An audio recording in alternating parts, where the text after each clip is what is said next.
සත්සිත සනසවන්නට මෙත් සිත පතුරුවාලෝ නූතනයේ සදහම් හඬ පටිගත කළ උත්තම දේශනාව අමාදාහාර දිය ගලා ගලා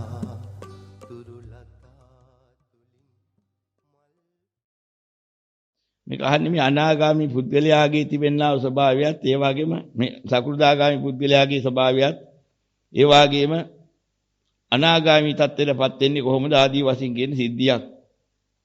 සෝවාන් තත්ත්වයටපත් වුණා නම් කෙනෙක් එයා දකින්න අවසාන වෙනකම් මාර්ගේ. සෝවාන් තත්ත්වයටපත් වුණා කියන්නේ ධම්මස පහළ වුණා. ඇහැ පහළ වුණා නම් නොපෙනෙන කෙනාට පේන්න වුණා. මොකද්ද නොපෙනුනේ? ලෝකෝත්තර වූ නිවන් මගයි පේන්නේ නැතුව තිබුණේ. ඒකයි ඇහැ නැහැ කිව්වේ. චක්කුන් උදපාදීලා ඇහැ පහළ වුණා කියන්නේ ඒ මාර්ගයේ පේන්න වුණා. ලෝකෝත්තර මාර්ගයේ පේනවා නම් කවදාවත් ඊට පස්සේ අහන්න කියන්න දෙයක්වත් නැහැ පේනවා. ඊට පස්සේ සෝවාන් සකෘදාගාමී කියලා කාගෙන්වත් අහන්න දෙයක්වත් නැහැ. Taman දකින්නවා එක්තරා යථාර්ථයක්. ලෝකේ හැටි හරියට දකින්නවා. ඒක තමයි කිව්ව අනිත්‍ය වශයෙන් දුක්ඛ වශයෙන් අනාත්ම වශයෙන් දකින්නවා කියලා. Tamanටම අත්දැකීමක් එනවා. යන්තරම මේ ලෝකේ ඇලීමෙන් ගැටීමෙන් නිදහස් වෙන මානසිකත්වයක් උදා වුණා නම් අත්තරීමේ ලබන්නා වූ නිදහස්භාවයක් Taman අත්දැකලා නම් අනිත්‍ය වශයෙන් දැකලා දුක්ඛ වශයෙන් අනාත්ම වශයෙන් දැකලා ඒ හේතු වෙනුයි සිද්ධ වුණේ කියලා දකින්න. යන්තරම තව ලෝකෙට ඇලුම් කරන හරියක් තියෙනවා නම් ඇලෙන ගැටෙන බැඳෙන හරියක් තියෙනවා නම් තව ඒක අනිත්‍ය වශයෙන් දුක්ඛ වශයෙන් අනාත්ම වශයෙන් හරියට දැක්කේ නැති නිසායි කියලා දකින්න. ඒක දැක්කට පස්සේ උට කරන්න ඕනේ මොකද්ද කියලා දැක්කහම දකින්නවා. ඒ ඊතුරු හරිය ගැන අනිත්‍ය වශයෙන් දුක්ඛ වශයෙන් අනාත්ම වශයෙන්ම බලන්න පුරුදු වෙන්න ඕනේ. යලි යලි සිහි කරන්න ඕනේ. ඇලෙන අවස්ථාවක් ගැටෙන අවස්ථාවක් උදා වෙනකොට තමන්ට පේනවා. අන්නේ වෙලාව එනකොට වෙන්න ඉස්සෙල්ලා පුරුදු වෙන්න මෙන්න මෙහෙම වෙලාවටයි ඇලෙන්නේ. ගැටෙනවා කියන්නේ මෙන්න මෙහෙම අවස්ථාවකුයි. ඒ ඇලෙන්න ගැටෙන්න හේතු වෙන්නේ අනිත්‍ය වශයෙන් දුක්ඛ වශයෙන් අනාත්ම වශයෙන් දැක්කේ නැති නිසාද නේද කියලා. ඊ අවස්ථාව විදර්ශනා කරන්න පුරුදු වෙන්න ඕනේ. තත්ත විපස්සති කියන වචනයක් අරගෙන වර්තමාන මොහොතක් විතර කල්ලන්න බලාපොරොත්තු වෙනවා. දැන් ඒ මොහොත විදර්ශනා කරනවා කියලා. තත්ත විපස්සති කිව්වේ යම් මොහොතක් ස්වභාවය ඉස්සෙල්ලා දකින්න ඕනේ. ඒ තත්ත්වයේ ස්වභාවය අනිත්‍ය වශයෙන් දුක්ඛ වශයෙන් අනාත්ම වශයෙන් දකින්න ඕනේ. එතකොටයි තත්ත විපස්සති කියන එක හරියන්නේ. පේන්නේ. අතීතයේ වෙච්ච අත්දැකීම් තියෙන්න ඕනේ. ඒ අතීතය තුල බලලා ඒ ආකාරය දකින්න ඕනේ. ඒ අවස්ථාවේ මේ தත්ත්වය මොකද්ද කියලා විපස්සනා කරන්න ඕනේ. සතිපට්ඨාන සූත්‍රයේදී ඔය ටික පැහැදිලිව විග්‍රහ වෙනවා. දකින්න හැටි.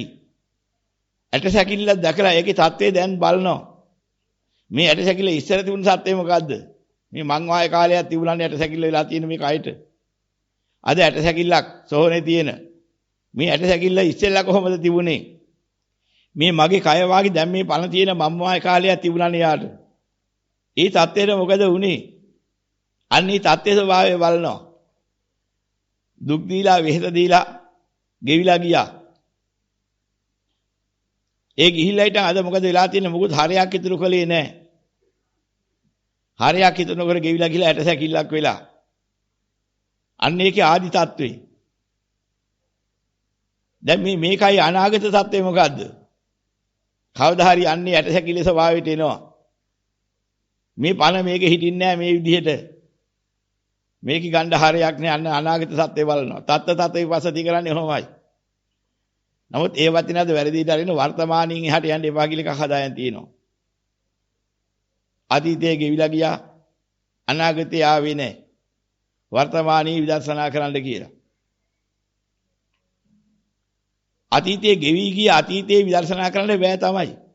ඒ හිත ගෙවිච්ච නිසා. ඒ විදර්ශනා කරන්න අවශ්‍ය කරන සිහි කරන්න බෑනේ ගෙවිච්ච එකකින්. අනාගතේ ආපු නැති එකකින් සිහි කරන්නත් බෑ. එහෙනම් ඒ කියන්නේ මෙහෙම කරගෙන යන්න පස්සේ නිවන් දකින්න නැත. ඒක අදහසක්. එහෙම කියලා නිවන් දකින්නත් බෑ. එහෙනම් මොකද්ද මේ වෙන්නේ? ආපු නැති සතියකින් නිවන් දකින්න බෑ. ගෙවිලා ගිය අවස්ථාවේ සතිය ගෙවිලා ඉවරයි. මේ මොහොතේ හිතේ ස්වභාවයක් නැහැ දැන් කල්පනා කරලා. ඒක ගෙවිලා ඉවරයි. එහෙනම් දැන් මේ මොහොතේ තමන්ගේ තිබෙනා වූ චිත්ත ස්වභාවය තුළ ගොඩනැගෙන සීනුවණින් ඕනේ. ඒ ටික විදර්ශනා කරලා බලන්න. ඒ වර්තමානයෙන් ඒ ටික කරගන්න ඕනේ. එහෙම නැතුව වෙන ක්‍රමයක් නැහැ. ඒකයි මේ පෙන්වුවේ. ඊ අවස්ථාව අපි ওই විදිහට දකින්න ඕනේ. ඒක එහෙම නෙවෙයි නම් බුදුරජාණන් වහන්සේ පෙන්වන්නේ නැහැ. ඇටසැකිල්ලක් දැකලා මගේ මේ ශරීරයත් මතු කාලෙක ඒ තත්ත්වෙටපත් වෙනවා කියලා හිතන්න කියලා. ඒක අනාගතයේදී වෙන්න දෙයක් නෙවෙයි. බුද්ධ වචනේ එකිනෙකට පරස්පර නැහැ. තෝරාගත්ත වලදීන් පරස්පර කරගත්තොත් මිසක්. ඉතින් ඒකයි ඒකේ ස්වභාවය. ඒ නිසා යමක් අනිත්‍යයි දුක්ඛයි අනාත්තයි කියනකොට ඔය ටික තෝරා ගන්න ඕනේ. යමක් ස්ථිර නැත්නම් ඒක දුකයි කියලා අද කියා දෙනවා. හැබැයි පෙළ දහමේ වරදක් නැහැ. පෙළ දහම හරියට තියෙනවා. ඒකේ තියෙන සිංහල තේරුම දීලා තියෙන ඒක පෙළ දහම නෙමෙයි. ඒක පස්සේ කාලෙක මේ සිංහල භාෂාව හුරු වෙච්ච කෙනෙක් හුරු වෙච්ච පිරිසක් කතා කරලා සාකච්ඡා කරලා ආපු අදහස ලියා තියෙනවා. මේකේ අදහස මේකයි කියලා. අන්න ඒ වෙලාවේදී යම් කිසි විදිහක ධර්මාබෝධය නැති කෙනෙක් හිටියොත් එහෙම ඔක තෝරා ගන්න බෑ. ඒ වෙලාවේදී ඒගොල්ලෝ දකින්න එක දෙයක්. ඒ මොකද්ද? පෘථග්ජන කියන මට්ටමේ මානසිකත්වයකින් කවදාවත් දුක දකින්න බෑ. ආර්යව දකින්න දුක. ආර්යව දකින්නේ පුබ්බේ අනුනුස්සතේසු ධම්මේසු. පෙර නොයසු විරුදහමක්. ඒ දකින්න දුක එහෙම එකක් ආර්යව දකින්නේ. අනාර්යයන්ට ඒක ගෝචර නෑ. එන අනාර්යයන්ට ගෝචර ඉන්නේ මොකද්ද? වටිනා දෙයක් තිබුණා. ඒක ගෙවිලා ගියාම දුකයිනේ. ඒක තමයි දකින්නේ. ස්ථිර නැති හින්දානේ දුක කියලා දකිනවා. ඒ මොකද ලෝකයා මේ ලෝකේ හරියක් තියනවා කියලා හිතා ඉන්නවා. ඒක ගෙවිලා ගියාම දුකයිනේ කියලා හිතනවා. මේක තමයි පෘථග්ජනයා දකින්න දුක. ස්ථිර නැත්නම් දුකයි කියන එක. බුදුරණන් වහන්සේ දේශනා කරන දුකක්ම ලෝකේ හට ගන්නවා. දුකක්ම නිරෝධ වෙනවා. මෙන්න මේක දකින්න තැනට එන්න ඕනේ. ලෝකේ දුකක්ම හට ගන්නවා දුකක්ම නිරෝධ වෙනවා කිව්වා මිසක් සැපක් හට ගන්නවා කියලා පෙන්වන්නේ නැහැ දහම අනුව. විග්‍රහ කරලා බලනකොට ඒක තේරෙන්නේ. දුකක් හටගත්තා නම් දුකම නා වෙනසුනේ. වෙනසීම නිසා දුක ඉන්නේ කොහොමද? ස්ථිර නැති නිසා දුක ඉන්නේ කොහොමද? දුකක් තියෙනවා. ඒ දුක ස්ථිර නැහැ. එහෙනම් බුදුරණන් වහන්සේ දේශනා කළේ ලෝකේ හට ගන්නවා නම් මොකද්ද හටගත්තේ දුකක්. ගෙවුනේ මොකද්ද? දුකක්මයි. දුකක් හටගෙන දුකම ගෙවිලා ගියා.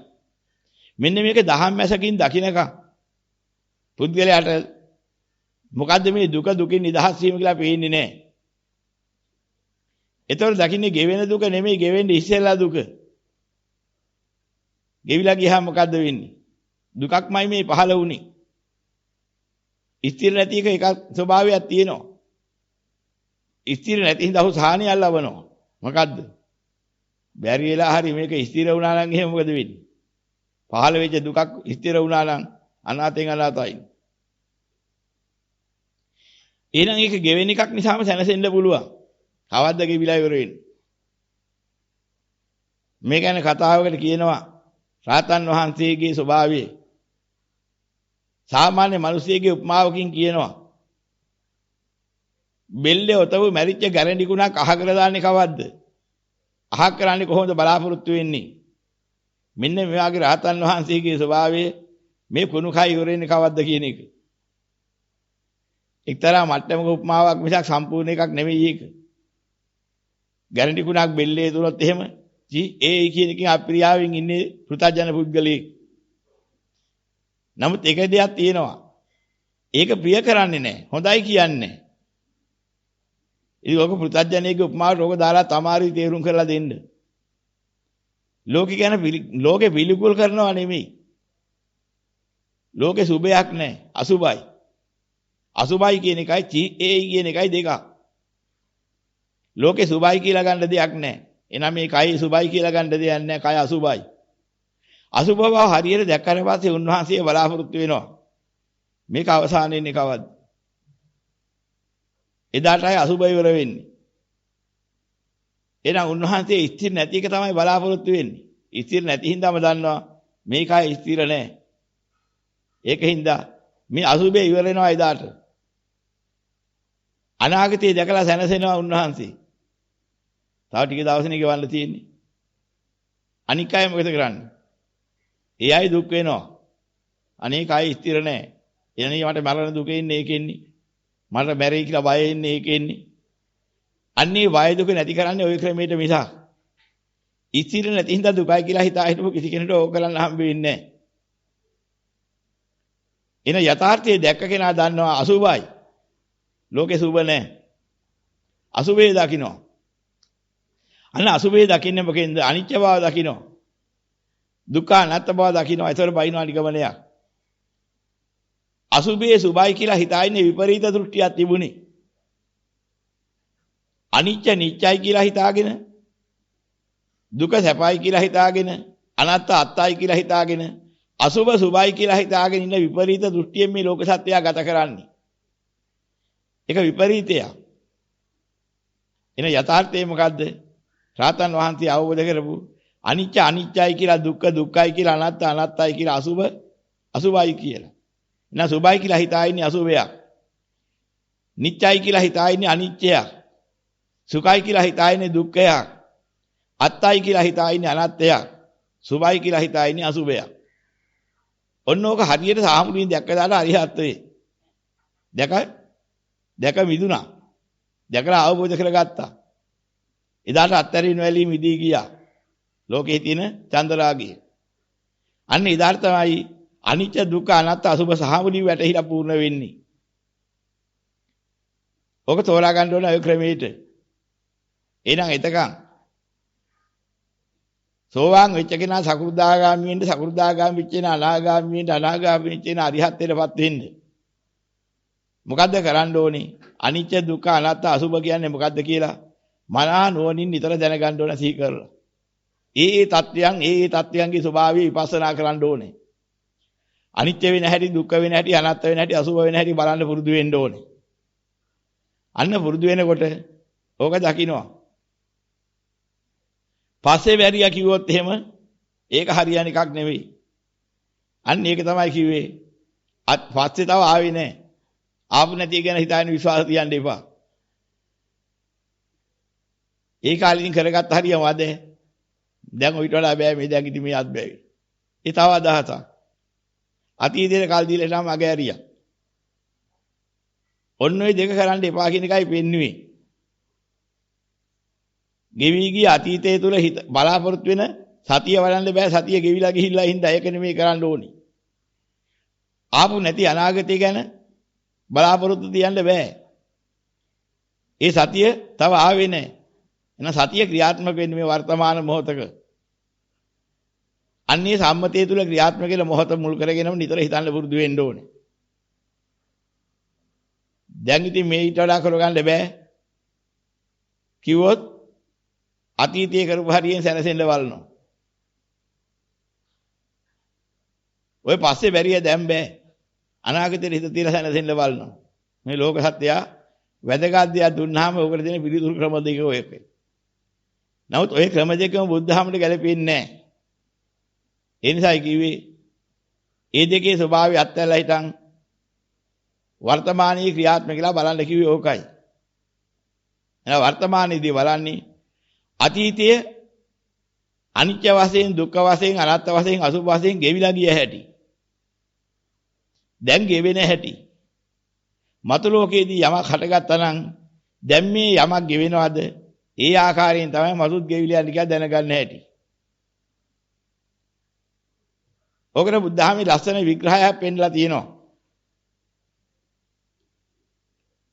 අවිජ්ජා ප්‍රත්‍යයෙන් සංකාර වේ කියලා ගත්තනම් අවිජ්ජා නිරෝධයෙන් සංකාර නිරෝධ වේ කියලා.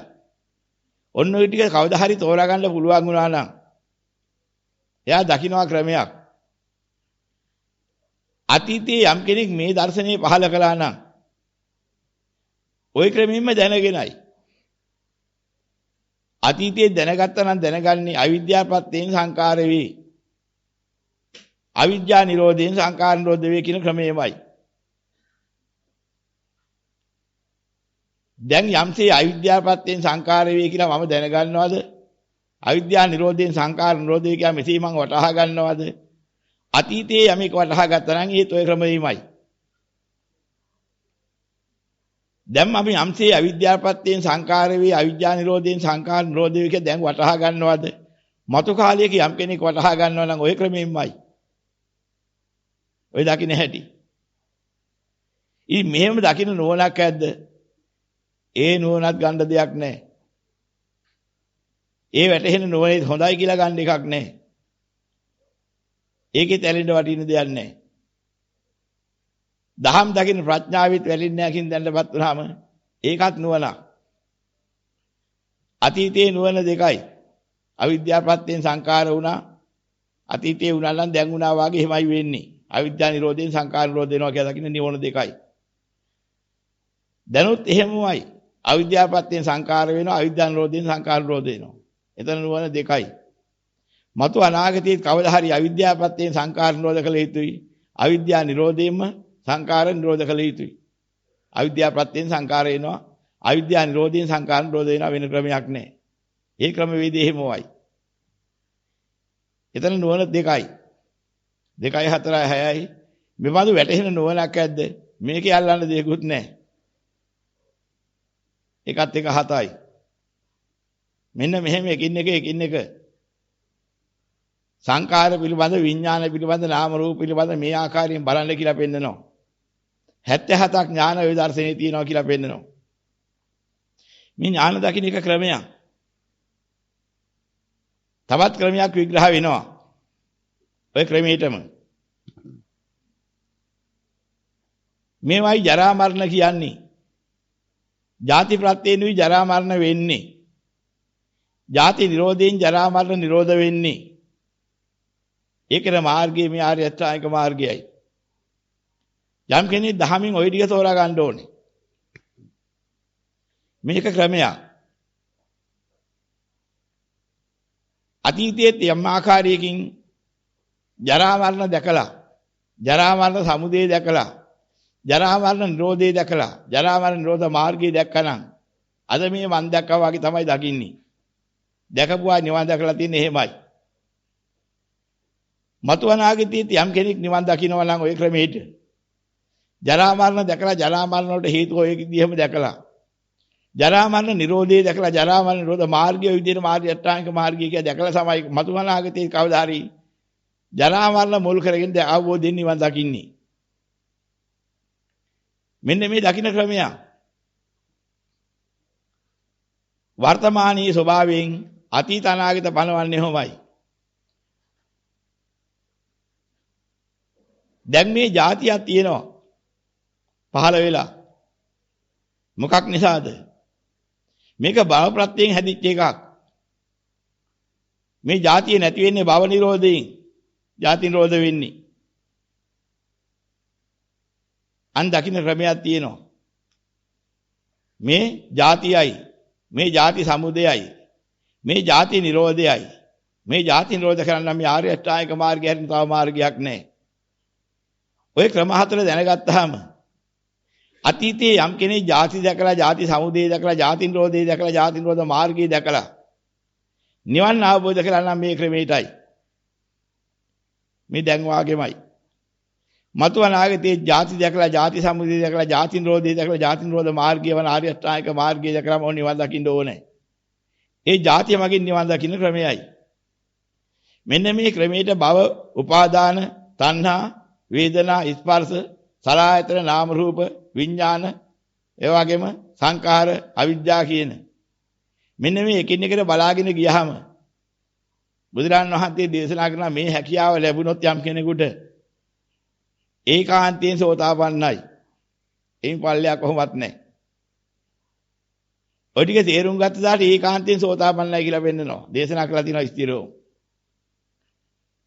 එදාට එයා ධම්ම අවබෝධයේ තියෙනවා ධම්ම මත පහළ වෙලා. ඒක කිසි අඩුවක් නැහැ. අමා දොරෙහි හැපී සිටිනවා කියනවා නිවන් දොරේ හැපී සිටිනවා. ආපහු යන්නේ නැහැ. විග්‍රහ කරලා තිනා පැහැදිලිව. ඉතින් ওই ක්‍රමයට දකින්න පුරුදු වෙන්න ඕනේ.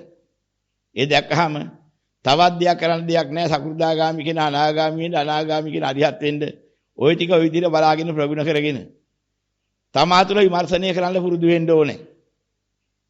දැන් මා තුළ කොතෙක් දුරට රාග දේශ මොහ අඩු වෙලාද? තව කොතෙක් දුරට තියෙනවද? මොනවද මට ඇති වෙන හැඟීම්? මං තව මේ මෙහෙය වෙන මොන ආසාවල් ලෝකේ තියෙන්නේ?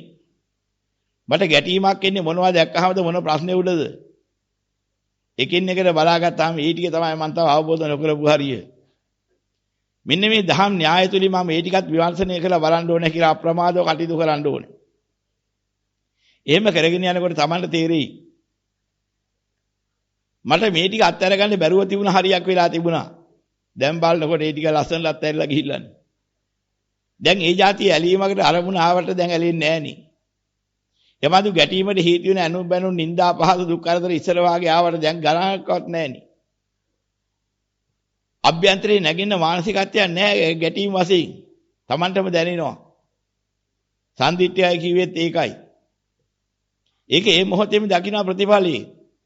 අකාලික தත්ත්වයෙන් යුක්තයි. ඒක එතෙන්දීම Tamanට බලාගත්ත හැකි. එහි පස්සිකයි. ඒ න්‍යායය Tamanට හොඳට පේනවා. ඕපනයිකයි.